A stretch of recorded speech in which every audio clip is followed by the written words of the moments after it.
Bismillahirrahmanirrahim. Assalamualaikum warahmatullahi wabarakatuh. Alhamdulillahirabbil alamin wassalatu wassalam ala nabiyina Muhammadin wa ala alihi wa sahbihi wa man tabi'ahum bi ihsanin ila yaumiddin.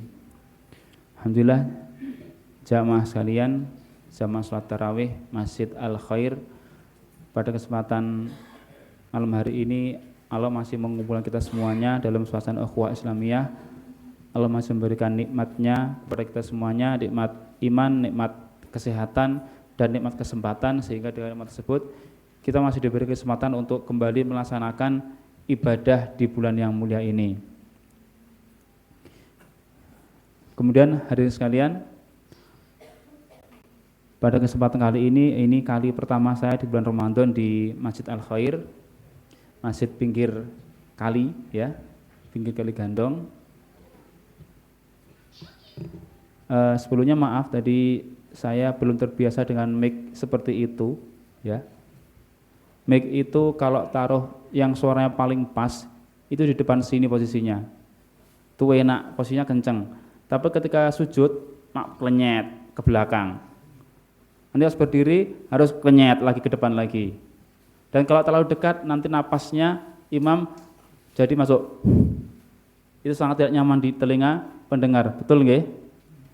Apalagi kalau terlalu dekat nanti malah bah-bahnya itu malah kedengaran. Kadang itu suara orangnya bagus, tapi karena beliau tidak bisa menguasai mic akhirnya jadi jelek.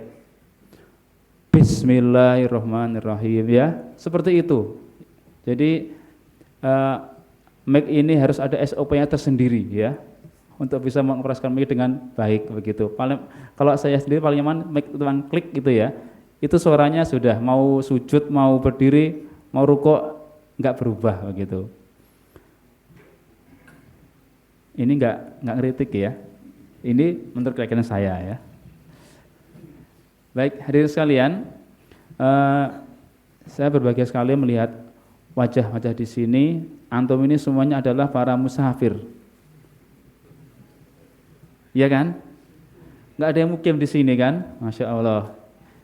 Ini kalau mengambil firman Allah di awal surat Al-Isra, Bismillahirrahmanirrahim. Subhanalladzi asra bi abdihi lailan minal masjidil haram ilal masjidil aqsa. Dan kalau antum ini min masjid qaryatikum ilal hadal masjid gitu ya. Dari masjid antum sekalian di kampung-kampung ya, itu ke Masjid Al Khair. Ya, jadi semuanya di sini semoga setiap langkah kita mendapatkan pahala dan setiap langkah kita mengurangi dosa kita. Amin. Dan saya yakin di sini semuanya ingin sesuai dengan nama masjid, ingin kebaikan ya, Al Khair. Karena Allah SWT telah dalam hadisnya Rasulullah SAW sabda, man yuridillahu bihi khairan yufaqihu fiddin. Barang siapa yang Allah tunjuki kepada al khair, kebaikan, maka Allah akan memfaqihkan kepada agama. Nah, jadi saya kira antum yang di sini ini bukan orang yang sembarangan ya. Nek orang sing sembarangan ya, non sewu, itu pas Ramadan biasa wae, sholat di masjid di kampung sendiri begitu ya, nggak usah jauh-jauh. Tapi antum mengadakan perjalanan ke sini itu sudah beda ya. Dan pastinya yang di sini yang kultum ataupun yang ngasih kajian itu nggak kaleng-kaleng begitu ya. Sudah pilihan, betul nggih Pak Gus? Sudah seleksi berapa bulan Pak? Menyesuaikan jadwal itu ternyata nggak gampang ya. Nah hadirin sekalian, Rasulullah SAW beliau bersabda yang kurang lebih artinya saya nggak hafal matanya ya. Jadi barang siapa yang meninggal kemudian beliau ini disaksikan oleh 40 orang soleh sebagai orang soleh juga yang meninggal ini, maka kata beliau faqad aujabat, maka dia telah wajib. Wajib apa? wajib masuk jannah. Ya. Jadi hadirin sekalian, sejatinya kita hidup itu mencari teman, itu adalah mencari teman yang soleh yang nantinya akan menyolatkan kita ketika kita meninggal. Jadi jangan sembarangan mencari teman, begitu ya. Di sini berapa, coba dihitung, sudah ada berapa orang ini? Komplitkan jadi 40 ya minimal. Jadi cari 40 orang. Supaya nanti jadi saksi kebaikan kita, supaya nanti mereka bisa bersaksi di hadapan Allah bahwa teman kita itu orang soleh. Maka nanti supaya kita mendapatkan faqat aujabat itu ya, wajib mendapat jannah. Nah, hadirin sekalian,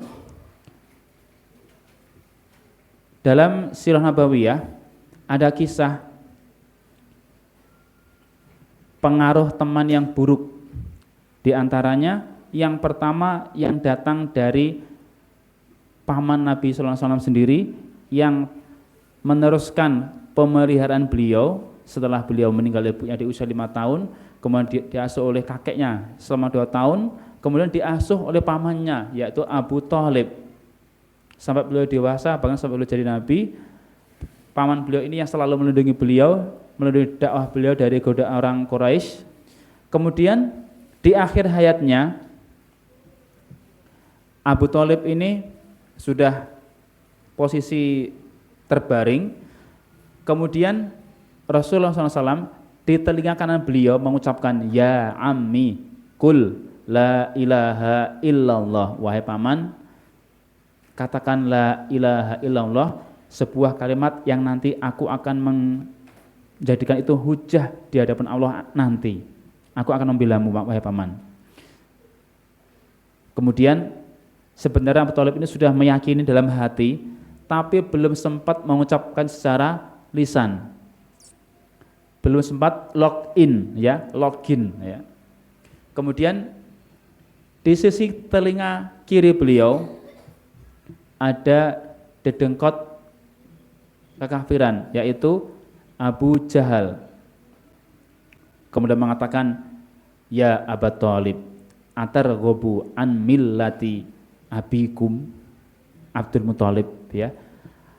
Ya Abu Thalib, apakah kamu benci terhadap agamanya bapakmu Abdul Muthalib? Akhirnya gara-gara provokasinya Abu Jahal ini, Abu Thalib tidak jadi login, belum sempat bersyahadat, kemudian beliau meninggal.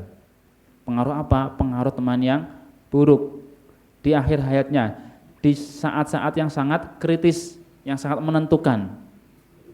Jadi pertarungannya sampai di situ. Kemudian ada lagi kisah yang terjadi sebelum perang Badar. Rasulullah SAW ini menyampaikan pada para sahabatnya ya di Ramadan di tahun kedua Hijriah, beliau menyampaikan, nanti dalam perang Badar tolong lindungi yang namanya Abu Al-Bukhturi, karena dulu Abu Al-Bukhturi ini telah membantu umat Islam ketika menggagalkan boikot kepada Bani Hashim. Lindungi dia ya. Kemudian terjadilah perang Badar berkecamuk. Para sahabat kemudian ada yang bertemu dengan Abu Al-Bukhturi, nanya, apakah Anda Abu Al-Bukhturi? Betul. Kenapa? Jadi ternyata dalam peperangan itu tidak melulu langsung tang begitu ya. Ada dialog juga di sana. Kemudian kata sahabat itu, kata Rasulullah SAW, kami diperintahkan untuk melindungi Anda. Apa kata Abu Al-Bukhturi? Aku dilindungi. Terus temanku bagaimana? Teman Anda tidak ada dalam list.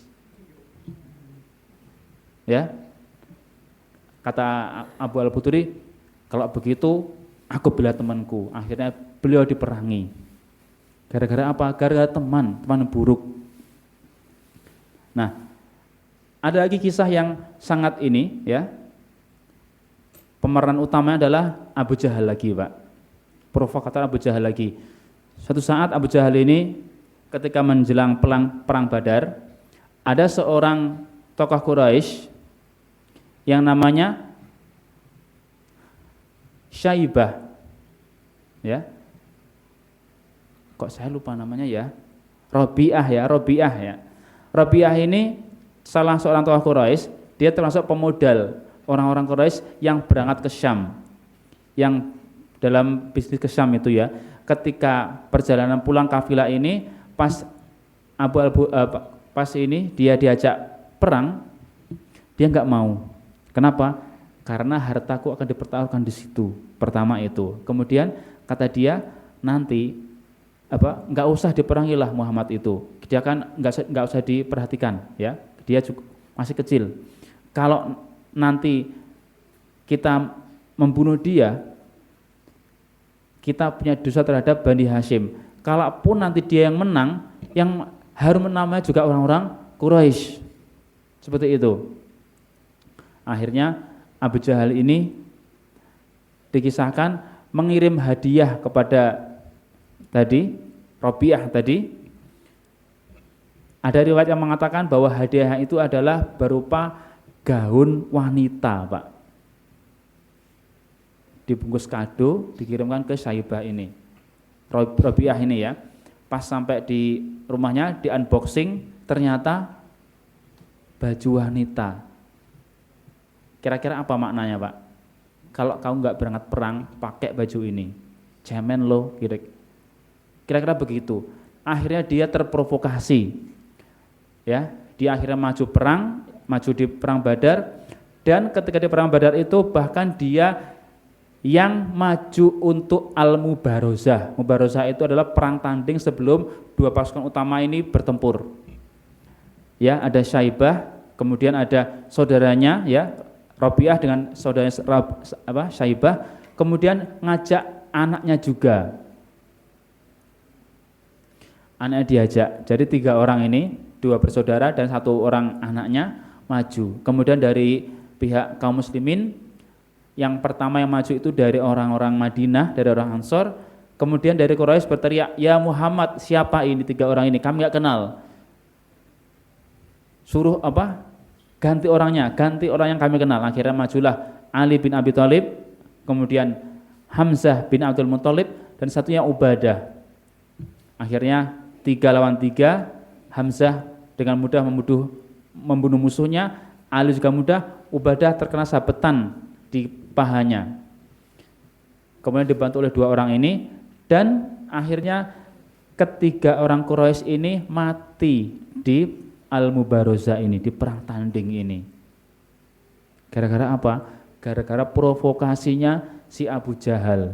Lagi-lagi Abu Jahal. Jadi pengaruh teman yang buruk seperti itu, Pak, memprovokasi, ngajak yang tidak baik. Jadi sekali lagi perhatikan teman-teman kita, pasti kita insya Allah sudah bisa memilih dan memilah mana teman yang baik, mana teman yang buruk, ya. Kalau teman sekolah masa lalu itu paling kalau ketemu yang diceritakan adalah ya nostalgia masa lalu. Kecuali teman mondok, ya beda lagi ya. Kalau teman SD, teman SMP itu ketemu paling gitu-gitu aja. Paling kalau ketemu ngajak ngopi, aromanya hanya dunia saja. Leres nggih? Nggih. Pokoknya ngono ya. Jadi sekali lagi carilah teman-teman yang baik, dan teman yang baik itu nanti bisa memberi syafaat. Kalau teman yang baik itu kata Rasulullah SAW bagaikan berteman dengan seorang penjual parfum. Kalau enggak dapat parfumnya, minimal mendapat wanginya. Tapi kalau teman yang buruk, kalau enggak kenyes tukang pandai itu, ya berteman seperti tukang pandai, maka minimal dapat gosongnya. Kalau saya alhamdulillah punya saudara penjual parfum, jadi rutin dapat parfum, ya alhamdulillah.